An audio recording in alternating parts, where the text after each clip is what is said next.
All right, welcome to the podcast. We are back. We're sitting right now.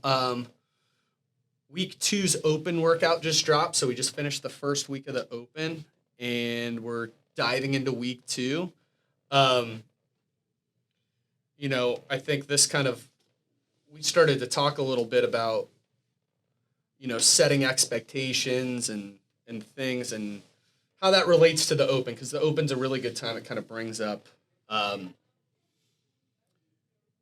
goal setting. Goal setting is something we always talk about on the podcast. It's a reoccurring theme. I think directly related to the open or even just competitions in general, it's always great to have a goal, to set an expectation or something that you want. But I think there's right and wrong ways, and then there's just healthier ways to do that. And that's kind of what I wanted to discuss today. And by the way, how you feeling this week? Been a week. Yeah, so Kate and I have like a little like sinus thing, and not to just dive in and complain about that. And it's been going around the gym, but I think it relates to setting expectations, and those can evolve, especially in a competition like the open. Whether you take an injury, so sometimes especially with the old open, it'd go on for 5 weeks, and someone would. At some point in that 5-week time, whether it was in an open workout or in training, you might take an injury. Illness was always a frequent thing. Back in 2014, we had a plague that, we talk about COVID now. I swear this flu that hit our gym in 2014 was the worst illness I think I've ever seen happen. And that, and we got through the open with that. People had to wait until Monday, the last second or whatever, to hit workouts and things like that. And, it was just to mitigate damage. So, setting expectations, I think one thing that I remember, it was Jason Khalipa actually talking about it in the games. So there's a lot to positive self-talk. An event would come out in the games. It's like, okay, I'm going to crush this.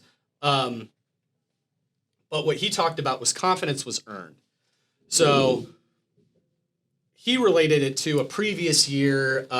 They had a running event, and running events, he was a bigger, thicker athlete, strength-based athlete, would crush him. And a long endurance running event would come up.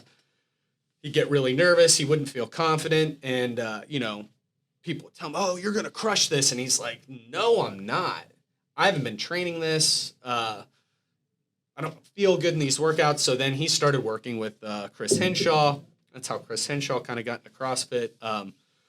I think really plugged into the community, but he worked with Jason, put in this whole year of track intervals. And I remember following it on the NorCal lab that they used to post, and every week they'd have these really cool track intervals. And long story short, him and his crew came in and they had this event in the games that was, I think there was a 2.5 mile buy-in, and then they had to flip this big thing. It was called a pig across the football field. Well, he went from coming into last place on these workouts to he ended up winning this workout that bought in with a long run, and he was extremely confident when it came out. But he said, here's the thing, confidence is earned. So if you've put the work in and you've been training leading up to an event and you've built confidence through, you've been just working week in, week out, you really know where your body is at. I think that's a great place where then you can set really specific expectations. Whereas if you've dove into CrossFit, say even just for a year, and this is your first year competing in the open, I think the expectation should be to finish the workouts and then see where you're at. So, just to start the conversation off, I've had people I've talked to, it's their first year, and they'll set really high, I'm going to make quarterfinals, or I'm going to, I want to get to this part of a workout. I'm like, they've never done that quality of a workout before. So I think it's just, getting people to rein in, not just rein in, but set realistic expectations with confidence they've earned. Yeah. And I mean, I really feel like there really should not be a lot of absolutes on your physical ability. Like, I am not a good runner. I am not a good weightlifter. Yep. Well, personally, I'm not a great weightlifter because I don't do it. And when it comes up, I don't really enjoy it that much. And I just kind of come from like a running background. So that's what I enjoy more. I feel more comfortable. So anytime I don't feel real great, I just go for a run. So, if I want to be a better weightlifter, Olympic lifter, I have to practice that consistently. And vice versa. I see, tons of people hate running, but they probably hate running because they're never good at it, so they can't relax in running. So just like you said, to your point, confidence is earned, and also your ability is earned. So you don't have to have an absolute on yourself, like you're not a good weightlifter. Like you would probably always say that you're built more for running, but you've become pretty strong lifting weights through disciplined practice. Sure. And so like when we talk about setting goals, I think the most important process is setting standards in like, hey, I'm going to wake up. I am going to work out. Unless I have a fever, I'm going to move my body in a healing way. I'm going to pull my butt out of bed and get to the gym. And at setting those standards and not totally fighting your body, but always working with it to show up. And then when you set those standards for yourself and you're always hitting those, the results come, and then you can kind of set goals based on where you're at in that point in time, but like tomorrow, well, we've had a shitty week. I'm going to go in, the thruster weight, I could like not do real well at all, especially when I'm tired. So I'm going to go in, I'm going to hit some thrusters before the workout, see how hard that feels. If I'm at like 70 to 75% of like what I feel like I could do, that's going to kind of be my goal for, my weight after a 15-minute workout. So I'm going to have way less pop, and that's my goal, to hit at least that weight, in 5 minutes. But I don't want to just have a weight in my mind because I've done that one time before 5 years ago, and not really feel how it feels in my body. Yeah. Absolutely. And I think the open is it's an interesting test where you don't know the test you're really training for. So you have to train for a lot of different things. When you're looking at the open, I know, especially when I was competitive, like this year is such a different thing. This is the first year I've actually sat out a few opens. So this is the 13th year of the open. I've completed 9 of them, like different years I had a different goal, whether I was like doing the pump and run, like one year I was training like some jiu-jitsu.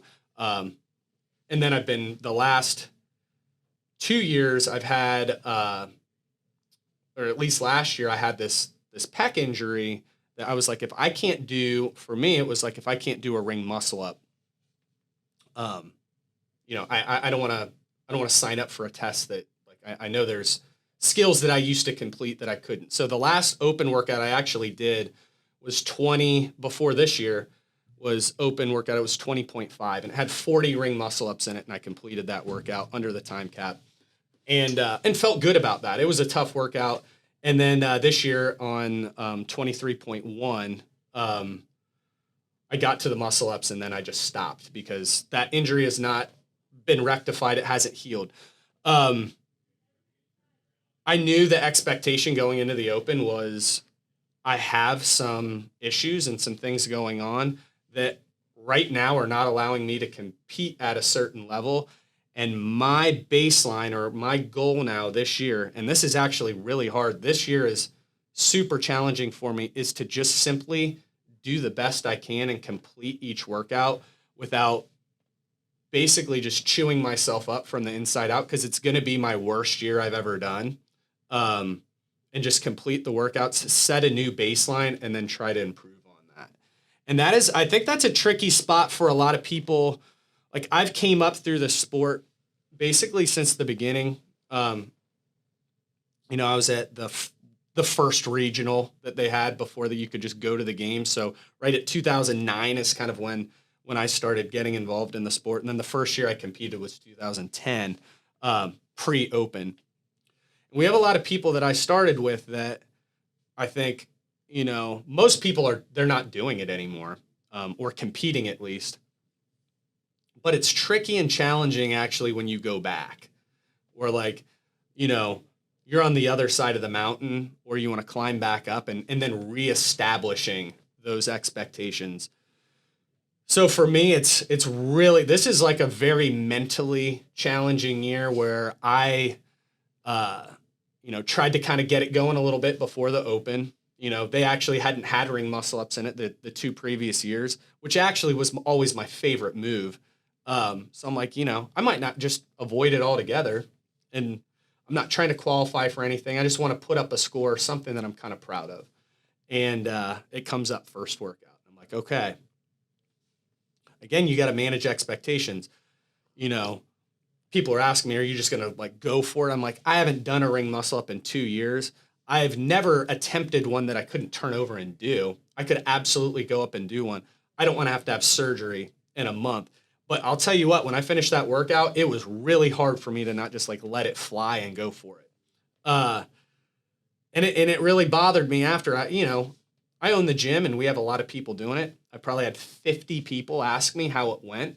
And that's really tough for me to be like, it went, when that's a workout that I even did back in 2014. I'm doing a bunch of muscle ups after I get through it. And, to be like, oh, I got 180 on it. And that like, that's a regular score. There's nothing wrong with that, but that really stung me. I think where I'm getting to is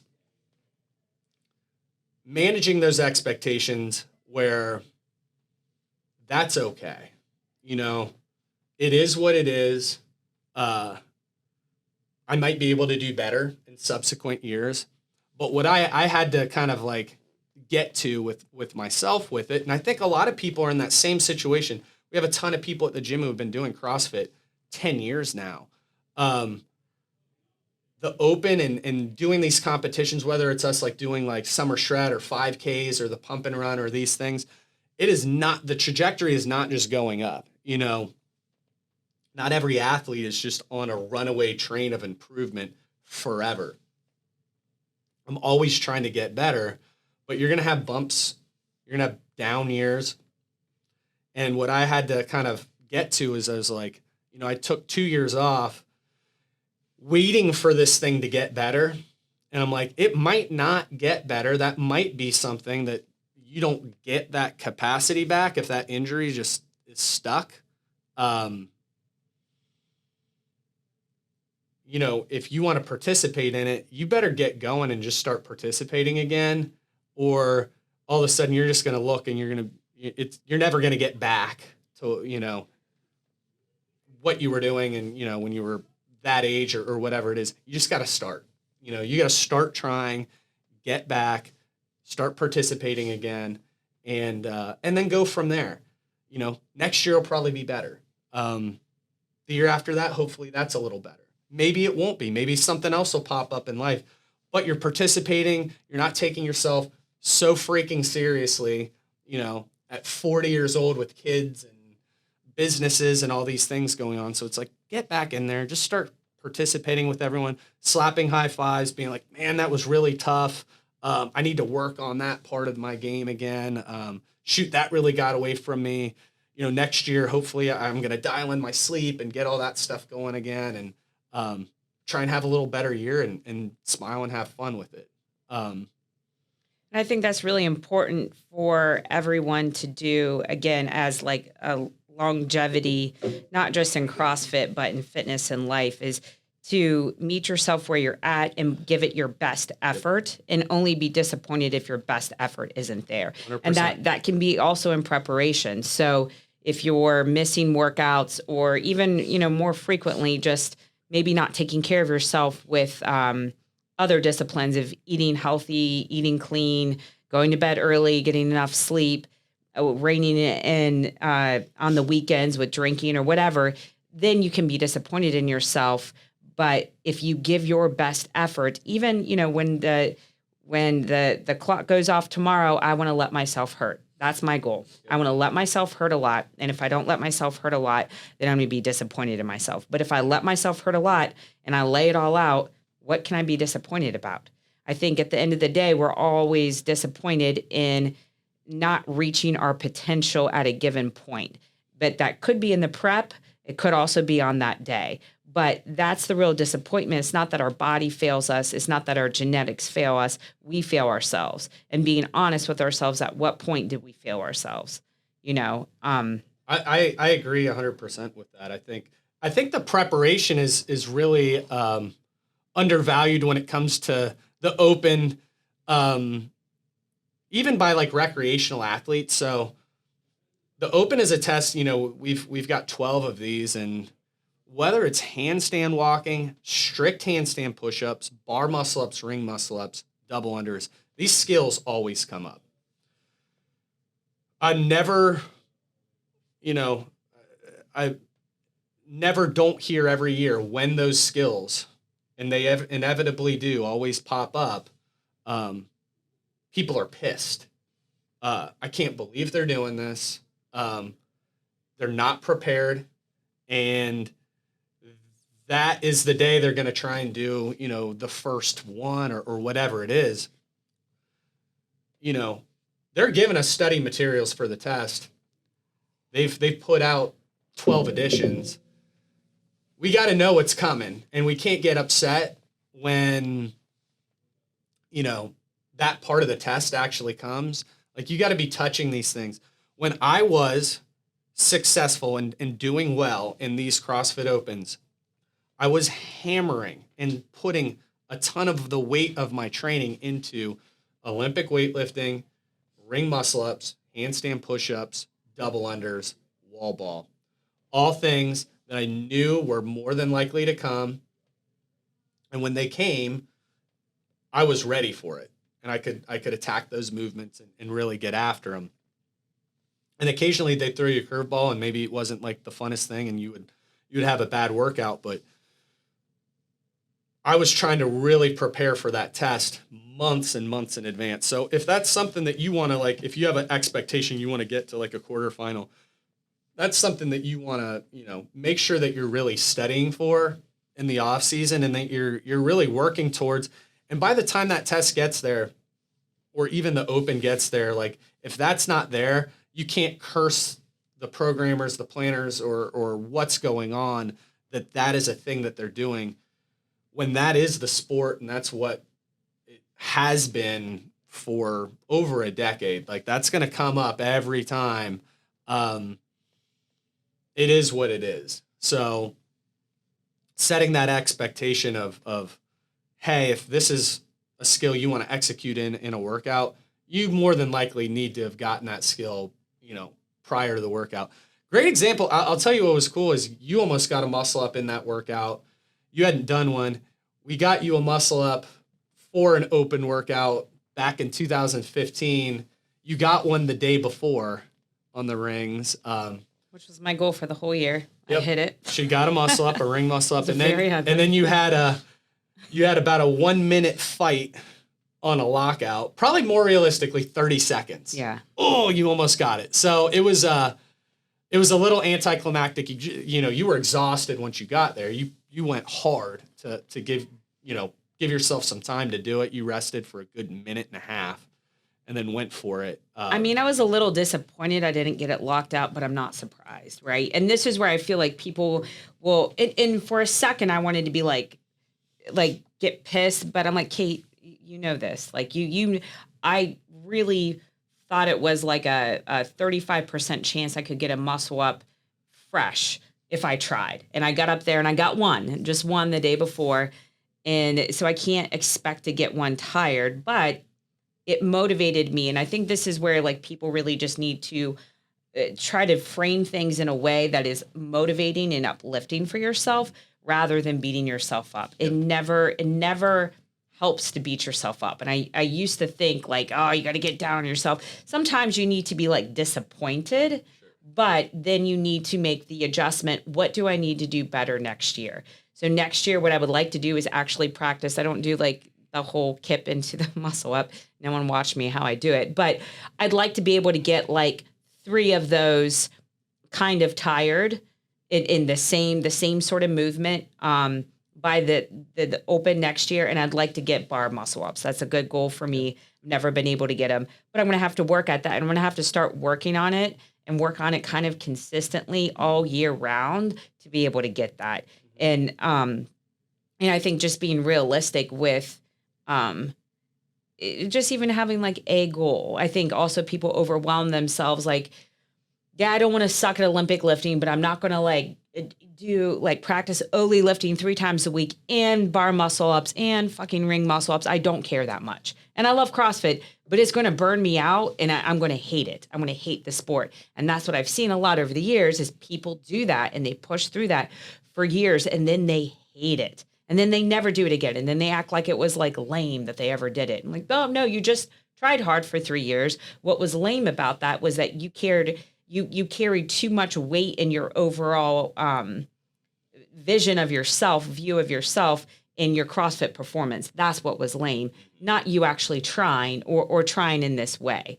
So it's all how to frame it and work it into your life and being able to work at something without like diving all in, kind of being in that in-between phase, right? Like where, you don't want to get lost into like your career. You don't want to get lost into like your fitness and focusing on that and being obsessive there. And you don't want to get lost even into like your family and your kids and they're going to do great. But if that's your whole identity, then you're probably going to be disappointed at different times. Having more of like a full life as you grow and try to have different goals in other areas, but also being well-rounded, I think is at least what I'm trying to really preach here and get people to wrap their heads around, because I think what happens is people get really, they get disappointed and they get frustrated if they feel like what they're doing doesn't look, amazing on the outside. And probably nothing I do looks amazing, but I feel like balancing everything as well as I can and reaching my potential in the end will be amazing. Yeah, absolutely. I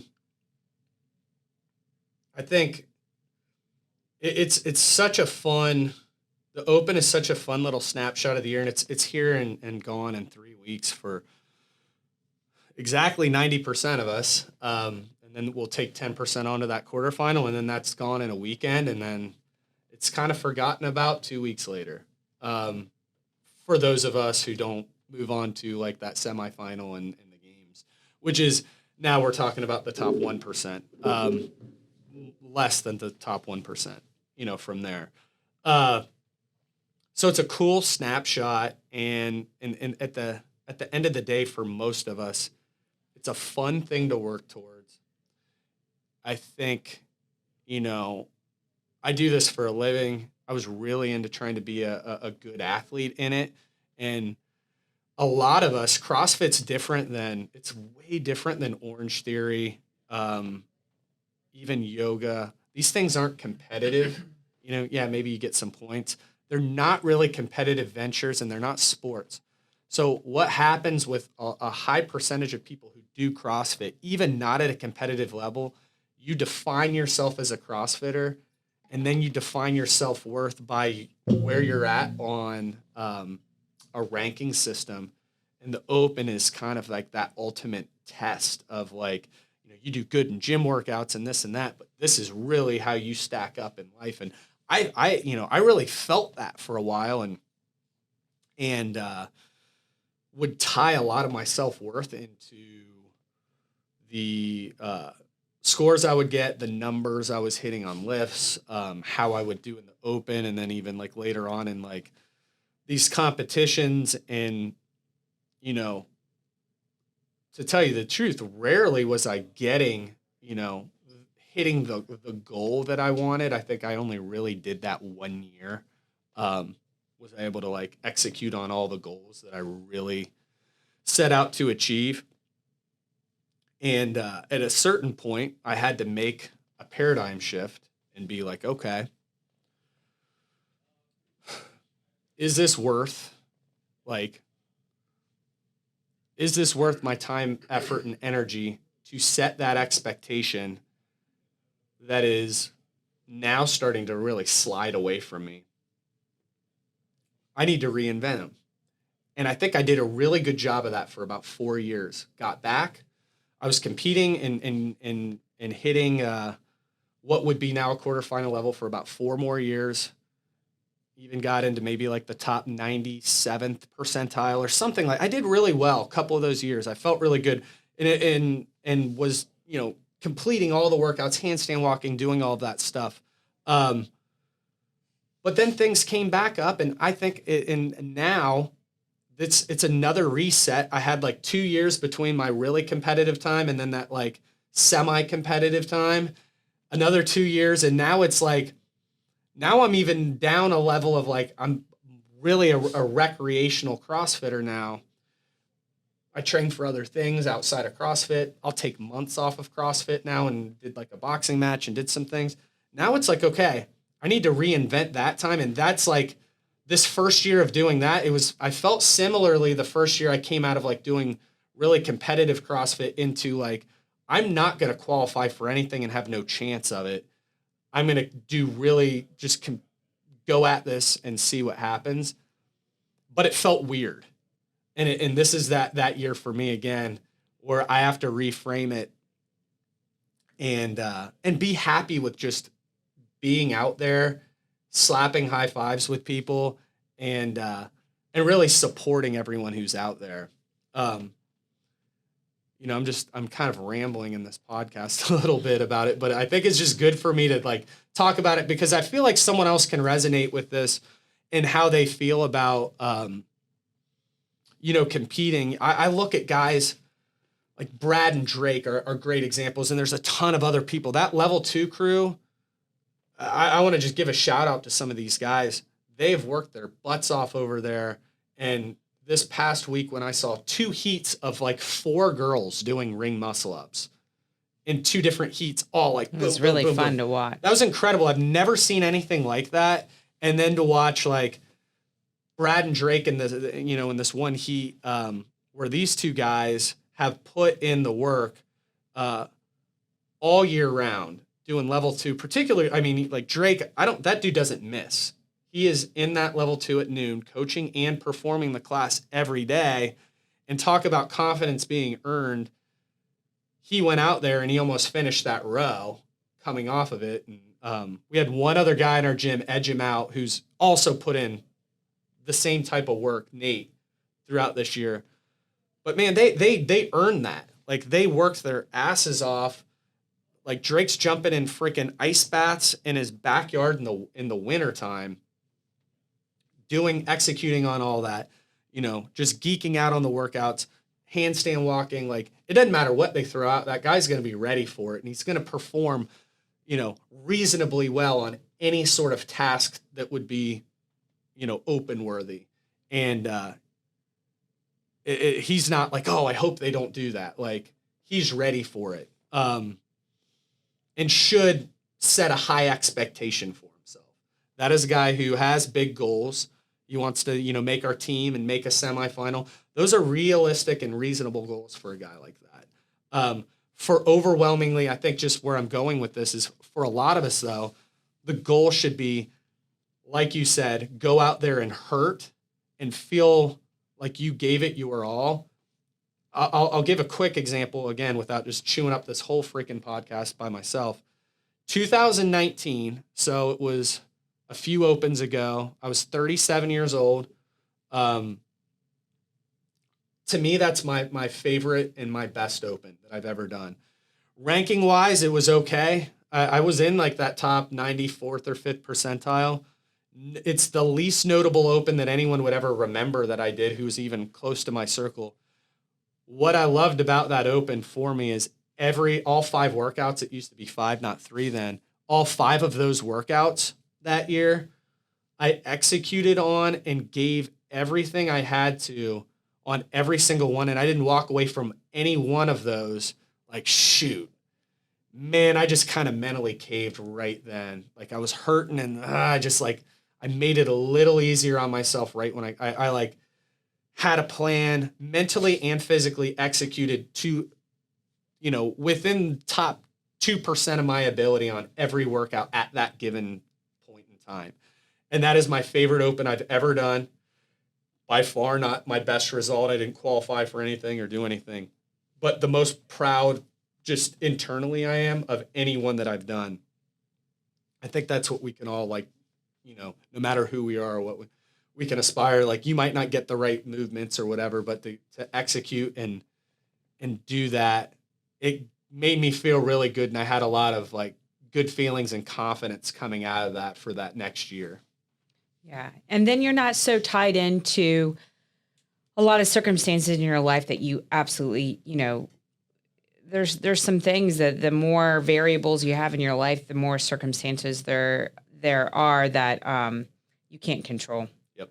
And that comes with, like we always talk about, you've got you're young. There's many different reasons why people do best when they're young and they don't have a lot of responsibility, but you're on your own. There's less variables, especially even if you're not in a relationship. If you're in a relationship, that's a variable. If you're married, that takes it up a notch. If you've got kids, that takes it up notch.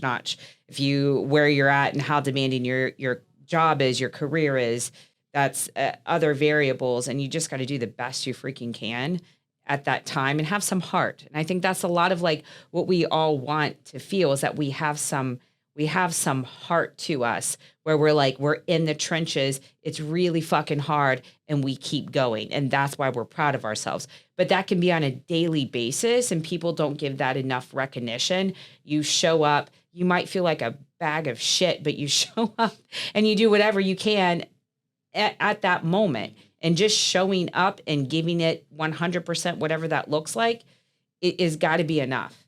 It's got to be enough. And the one thing I want to say too, this is not to just pat yourself on the back and be nice to yourself and set real soft expectations. I think I have to do that a little bit for myself personally this year. But there's different years where, if I'm rocking and rolling and things are lining up right, I need to be I think I can get this on this workout. I'm going to try and PR this, this race or whatever it is. That is an expectation that is going to challenge me and make me better. Whereas sometimes it's just getting back to, hey, I was able to make it back to this level and do this again. And especially for a lot of us masters, aged athletes, maybe you've taken 4 years off of doing it. Just checking the box and doing it can be that win for you to get some momentum started and rolling again. And a lot of times it's because we're working on other things in our lives to move forward. So right now, I would say you're probably working more through the psychological, leveling up and letting go of certain things that don't serve you. And that takes a lot of energy. And people don't give that enough. And it doesn't hold enough weight with people as progress, as a movement forward. And I really see that with my clients in their process with me, where they start and they're a couple weeks in and they're like, holy shit, why am I breaking down? Why am I crying? Mm-hmm. I need a phone call. And I just know now, and I'll pick up the phone and call them. And they're like, what the fuck's happening? And I'm like, okay, well, we took away all comfort. So we took away, oh, I'm going to eat this tasty and stop when I feel like it. I'm going to have this drink. I'm going to do this. I'm going to do that. I'm going to lay in bed. No, now you're uncomfortable. When you're uncomfortable, you have a choice to make. You can either say, this is too hard, I'm going to give up, or I'm going to deal with whatever emotions are coming up that would mask with this comfort and work through them. But you can't have it all the time. Yep. So this might be a mental leap for you this year. And next year, if you can get through this mental stuff, or even later on this year, then you're able to push the physical. But you can't do it all at one time. That's when we get sick. Yeah. Hence how I'm. That's I'm when we feeling, get sick, and it's just conflicting goals. And I'm a big one. I really hate conflicting goals. I don't like to try to work at too many things at once. I don't like the way it feels. And to me, personally, I feel like it's a little bit of a cop out. So I think one year we did the Arnold pump and run and the open, and you really are like kind of like, well, I'm going to do the pump and run, but if I don't do great, I'm tired from the open workout I did, or I'm going to do the open, but I got to keep running, so I can't really work on this other. It's always kind of giving yourself an out in a way to not feel that bad. Yeah. That's just how I feel. Or like if I'm getting ready for a photo shoot, that's what I'm doing. I'm not trying to do that and then train for a CrossFit competition and then train for this and train for that. And I just like to kind of keep that. I'm not an organized person, but I like to have a focus. If you have conflicting goals, you should really lower your expectations for both goals. Because that's a recipe for like psychosis right there. You're just going to drive yourself crazy. And I think to your point, what you were saying is, if you look at like physical, tangible placement goals, like on a CrossFit Open or an athletic endeavor, or even like a job promotion, those are easy, tangible ones. But if you ever say, someone who is, a competitive athlete, or whether it's work, a job, or even like some sort of a model or something, and they're this like frazzled, nervous mess. And then you saw them a year later and they still were maybe participating in something like that, but they were cool. You could go out to eat with them. They're laid back. They're happier. You could actually have a conversation with them. They might be able to go out and have a drink and hang out. Would you say they got worse? Not really. Like, you're like, oh, I enjoy that person now. So I think to that point too is something you have to look at, and it's all a balance. And some people are they can perform athletics at this huge level, and they can be pretty social and cool all around it and have a really healthy relationship with everything. But at the same time, usually then you're going to look like every person only has so much energy to give. So they might have that. And then they also, you look at them, they're 27 and single, and, so that they have energy for those two things. And I think you can build into capacity. 100%. So that's what we're, when you talk about energy, it's your capacity, and it's tough to go from no responsibility to a lot of responsibility and maintaining these other things. But that's something I also feel like when people say, well, I'm just not a good runner, I'm just not a good weightlifter. Well, you haven't practiced that. And capacity and what you're able to handle is also earned. Yep. So you build on that, like, okay, I can run this business successfully. Okay, I can help out. Maybe I can run my own business successfully. Now I'm going to help out with CrossFit Grandview a little.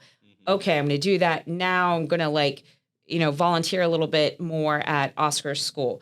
Now I'm going to try to run retreats. And I just slowly, but I couldn't go from working at Lifetime to owning my own business to also helping you with yours, to trying to, still keep my physical well-being together and have kids. And I couldn't do all that. You have to build into it slowly over time, then learn, when to give yourself breaks.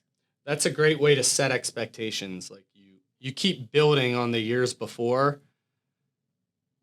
whether it's a competition or all these things that you're doing. And then something in there might be taking a lot more, and you might have to like suck back and then bring things forward. I mean, you see it, and it's something that people don't talk about, but you see it in professional sports and athletes. They take different roles on teams. Like, there'd be a guy who's a white hot star for 4 or 5 years. He gets traded to another team. He tries to perform that same role that he did, and it's not working well. And so then he has to take a supporting role and fall back. And there's nothing wrong with that.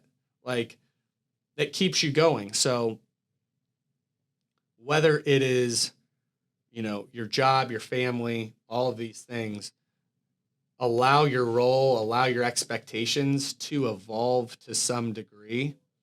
And it's going to keep you happier. I think at the end of the day, like what we're talking about with setting and managing your expectations is not setting yourself up for this epic crash and burn, failure, depression feeling that I've seen people do with the open. They put this massive expectation on themselves, whether it's to qualify or to beat somebody. And I'll see it mess with them for weeks, depressed, upset. They can't sleep. They're nervous, whether it's the games or whatever it is. And if you can set your expectations in a way like, hey, here's a push goal, here's a reasonable one. And like, hey, if this happens, like, this is how I'm going to be able to deal with it. I think at the end of the day,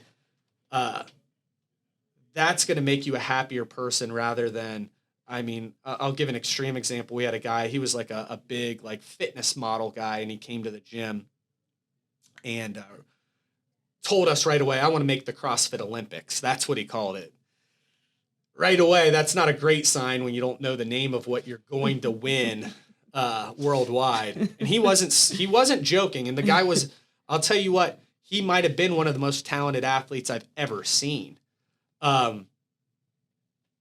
Right away, we're like, hey, you know, you're going to have to, like, he's really good at certain things and terrible at others. You're going to have to put in this work. Didn't want to hear it, went to another gym. Long story short, he did like 2 of the open workouts.